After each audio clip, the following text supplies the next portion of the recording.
Le producteur africain, d'abord, n'a pas d'argent. Il est au chômage. Il a fini ses études, il n'a pas pu trouver un travail décent. Parfois, il peut même travailler par passion dans son secteur d'activité. Parfois, il se lance dans cette activité pour la première fois. Parce que ce qu'il faut savoir, c'est qu'en Occident, en général, les industries sont familiales. Donc, vous allez voir une famille qui cultive le plantain depuis 150 ans. Ça veut dire que toutes les erreurs qu'on rencontre lorsqu'on lance une exploitation de plantain, ils ont déjà eu à commettre toutes ces erreurs-là au début.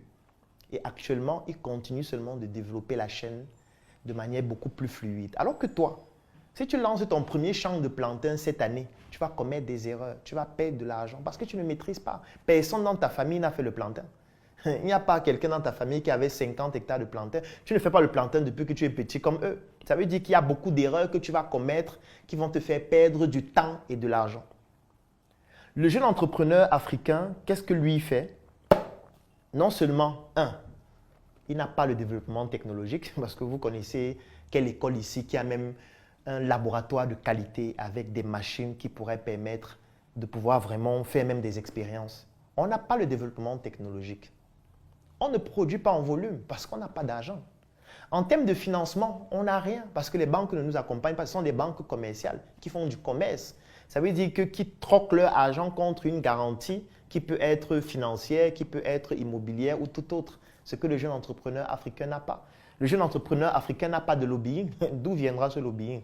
Quel chef d'État africain soutient ses leaders, ses capitaines d'industrie? On soutient certains, mais pas tout le monde. On ne soutient pas vraiment ceux qui en ont réellement besoin. Donc, ce qui fait donc en sorte que tu as un jeune qui a peut-être son épargne de 1 million, 2 millions, 3 millions, et il veut se lancer dans les chips. Ça veut dire que qu'est-ce qu'il va faire? Il va acheter le plantain en détail, il va acheter l'huile en détail, il va acheter le sel en détail, il va acheter le nécessaire, les casseroles en détail. Il va essayer de prendre 2-3 personnes qui sont ses amis pour l'aider à travailler parce qu'il ne peut pas les payer. Il va prendre un petit endroit où il va travailler pour produire. Il n'a pas assez d'argent pour faire un logo de qualité, pour faire un packaging de qualité. Il n'a pas les moyens, donc il va prendre un petit plastique là. Il va imprimer une petite étiquette là sur un papier qu'il va coller dessus parce que c'est ce que ses moyens lui permettent de faire. Et il va donc produire quelle quantité? Très faible, parce que peut-être il a acheté 3 ou 5 régimes de plantain. Donc, il va produire une quantité très faible, ce qui fait donc en sorte que les coûts de production seront trop élevés parce qu'il n'a pas gagné à l'achat. Il a acheté tout cher. Il a acheté le plantain cher parce que c'est en détail, l'huile cher parce que c'est en détail, le sel cher parce que c'est en détail, la casserole cher parce que c'est en détail. Il travaille avec ses propres mains dont les temps de production sont très longs. Les capacités de production sont très faibles. Et du coup, au final, on va se retrouver avec un produit qui va naturellement coûter cher. Parce que quand il vend, il faut aussi qu'il gagne un peu d'argent pour que de cet argent-là, il puisse épargner et acheter encore d'autres régimes de plantain. Sauf que la réalité revient froidement face à lui. Parce que qu'est-ce qui va se passer? Quand il va vendre, par exemple, 50 régimes de plantain qu'il a pu mettre sous forme de chips, il a son bailleur qui est là et qui attend. Il a ses investisseurs parfois qui attendent. Il a ses réalités. Il doit charger son téléphone. Il doit changer de téléphone parce que son téléphone est déjà cassé. Donc, il doit utiliser parfois la trésorerie qu'il vient d'avoir pour pouvoir acheter un sac, une chaussure, envoyer son enfant à l'école, payer le loyer, ainsi de suite. Ce qui fait que l'entreprise ne peut pas réellement se développer. Donc, le produit va finir par coûter cher. Quelles sont les solutions qu'on peut mettre en place pour résoudre ce type de problème? Il y a plusieurs types de solutions. Il y a les solutions intrinsèques, il y a les solutions extrinsèques. Les solutions extrinsèques, ça veut dire que c'est l'environnement économique du pays dans lequel vous vous trouvez qui doit pouvoir vous apporter ces solutions. Par exemple, le développement technologique, vous ne pouvez pas le faire seul. Si le pays dans lequel vous êtes n'a pas une politique de développement sur le plan technologique pour accompagner les entrepreneurs, vous ne pouvez rien. Parce que vous n'avez pas déjà d'argent. Comment est-ce que vous allez mettre au sein de votre entreprise un département recherche et développement, ce que tous les autres font, pour pouvoir améliorer les process de production, développer des nouvelles technologies pour pouvoir aller plus rapidement et être plus compétitif? Vous n'avez pas les moyens pour le faire. Donc, c'est l'État qui peut le faire pour vous. C'est l'État qui peut mettre en place un système éducatif dans lequel on a des expertises pointues qui peuvent vous accompagner C'est l'État qui peut le faire. Donc, ça, ce sont des solutions extrinsèques, mais ce n'est que l'État qui peut le faire. Les subventions, ce n'est que l'État qui peut le faire. C'est l'État qui peut dire vraiment, Djoka, vous faites un très bon travail, on vous fait bénéficier d'une subvention de 5 milliards qui va vous permettre de mettre en place votre unité de production, d'acheter les machines de dernière technologie, on va vous supprimer les droits de douane, on va réduire vos impôts ou alors même les annuler sur une certaine période, on va vous faire bénéficier de la commande publique.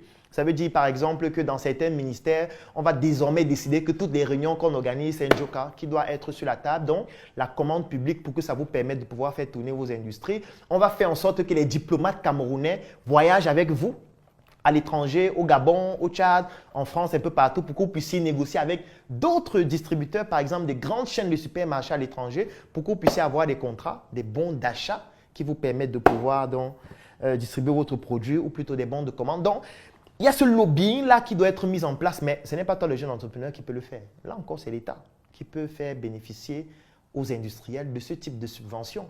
Il y a la formation. Et là encore, l'État doit intervenir parce qu'il faut former les agriculteurs. Parce que pour que moi, je puisse produire en volume important, il faut que l'agriculteur apprenne aussi à produire en volume important pour lui aussi réduire ses coûts de production pour que le plantain me revienne aussi à un prix plus faible. Il y a un ensemble de mécanismes de la chaîne de valeur qu'il va falloir pouvoir développer et ça se développe de manière extrinsèque. Il y a les leviers financiers que l'État doit pouvoir mettre à disposition. J'ai parlé de la subvention, on peut avoir la bourse qui peut être mise en place, on peut avoir des investisseurs, on peut avoir des fonds d'investissement, on peut avoir des banques d'investissement qui accompagnent les entrepreneurs locaux et surtout, on doit avoir une protection sur le plan juridique. Ça veut dire que l'État doit mettre en place des lois qui protègent les producteurs locaux face à la concurrence étrangère pour leur permettre d'être plus compétitifs. On doit avoir nos propres normes correspondant à notre environnement. Parce que nous, quand on va à l'étranger, nous, lorsqu'on vend par exemple du cacao au Canada, parce qu'on a un distributeur au Canada, on doit respecter les lois du Canada, on doit respecter les lois de l'Allemagne, on doit respecter les lois de l'Union européenne, on doit respecter les lois du Japon. Mais quand quelqu'un vient dans notre pays, il respecte quelle loi? Nous, on n'a pas de loi. En fait, nous, on est juste en train de calquer ce qu'eux, ils font. Ce qui fait en sorte que nous, on n'est pas compétitifs parce qu'avec tout ça, ils viennent sur nos marchés et même sur nos marchés, c'est encore leur loi qu'on applique chez nous, ce qui n'a aucun sens. Donc, vous voyez qu'en fait, on est perdu d'avance. Ça, ce sont des modifications extrinsèques qui ne dépendent pas du jeune entrepreneur parce que lui, il a déjà trop de problèmes. Il y a le loyer qui doit payer, le bailleur le menace, le fournisseur qui n'a pas pu régler. Il y a tellement de problèmes qu'il doit résoudre que lui ne peut pas résoudre ce type de difficulté. Maintenant, en interne, qu'est-ce que le jeune entrepreneur peut faire? La première chose qu'il peut faire, c'est de se dire, est-ce qu'il ne faut pas que je modifie mon positionnement? Comme je ne peux pas produire en grande quantité, je ne peux pas le faire pour toucher tout le monde parce que je n'ai pas assez d'argent pour pouvoir produire des volumes importants, faire une économie d'échelle qui me permet de pouvoir toucher une cible plus basse avec des produits moins chers. Je peux donc décider de devenir un artisan excellent. Je peux commencer à faire de l'art.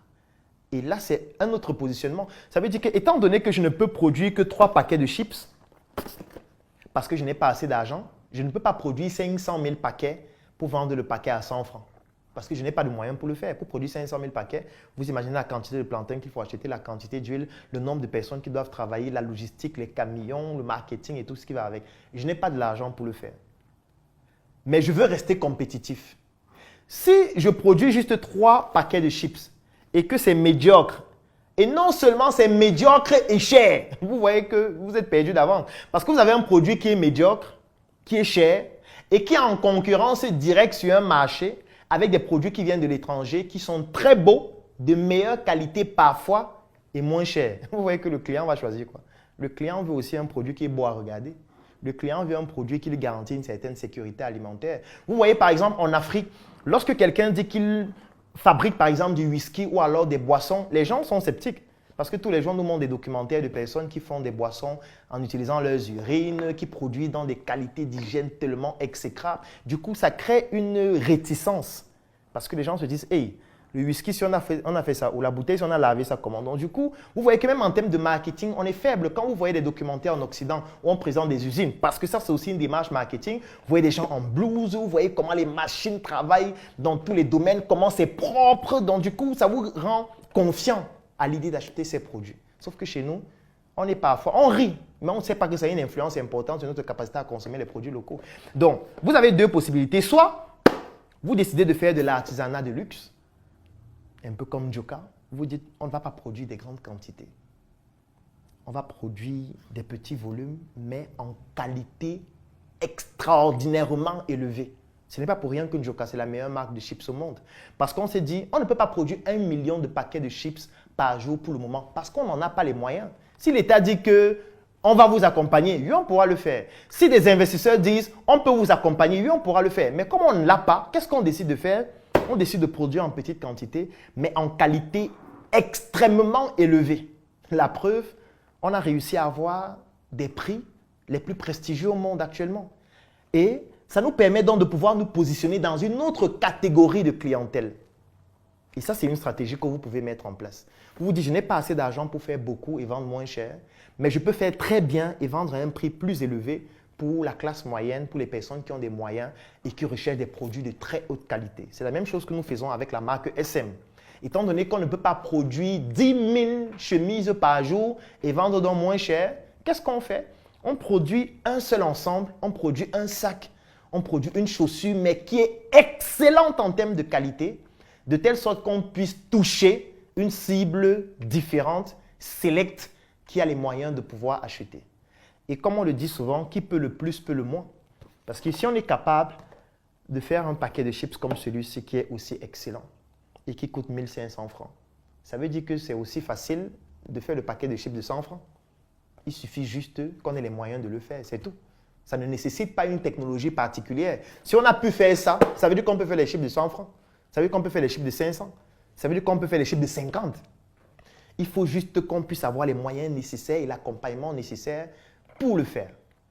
La deuxième stratégie, c'est de se dire, OK, je ne peux pas faire quelque chose de qualité excellente parce que pour dire vrai, pour faire une qualité comme celle-ci, ça nécessite quand même aussi un peu des coûts élevés, même si ce n'est pas en grande quantité. Vous vous dites, je vais commencer avec ce que j'ai et suivre le processus.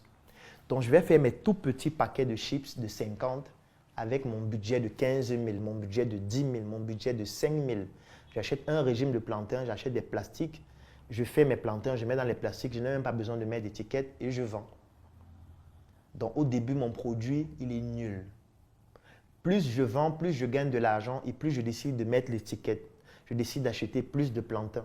Je décide d'améliorer ma manière de faire. Je décide d'acheter une meilleure qualité d'huile. Mon produit passe de nul à médiocre. Ensuite, il devient passable. Ensuite, il devient assez bien. Ensuite, il devient bien. Ensuite, il devient très bien. Ensuite, il devient excellent. Donc, vous décidez de faire vos classes. Ça va prendre certainement beaucoup de mois, beaucoup d'années, mais vous allez toujours réussir à vous améliorer si tel est l'objectif dès le départ. Parce que l'objectif au départ doit être de vous améliorer. Ne faites pas les chiffres de 50 francs médiocres pendant 20 ans. Vous n'allez jamais progresser. Parce que vous allez avoir un Njoka sur le marché, comment vous allez faire? À un moment donné, les gens veulent aussi des choses qui sont bien et qui sont agréables. Donc voilà un peu une vidéo, c'est vrai qu'elle est un peu longue, mais le but était de vous expliquer de manière sommaire. Je pourrais aller plus en profondeur, mais ce n'est pas nécessaire. Au moins, vous avez compris pourquoi est-ce que les produits locaux coûtent cher, pour la plupart des produits bien sûr, et comment est-ce que nous pourrions résoudre ce problème. Nous, on a décidé de nous positionner avec Njoka, et aujourd'hui, vous pouvez devenir un concessionnaire de la marque Njoka. Ça veut dire par exemple, si vous devenez concessionnaire de Njoka, nous on va vous laisser par exemple ce paquet de chips à 1000 francs que vous allez revendre à 1500 francs ou plus en fonction du pays. On va vous laisser le non-meu à 1000 francs aussi et on va vous laisser l'épicé parfois à 1300 francs en fonction des quantités que vous prenez. Et on va vous accompagner totalement sur le plan marketing pour vous garantir que vous allez réellement réussir à vendre vos chips. Il y a certains qui tapent les gens pour vivre. Moi, j'ai choisi de vendre les chips pour vivre. À très bientôt pour une nouvelle chronique.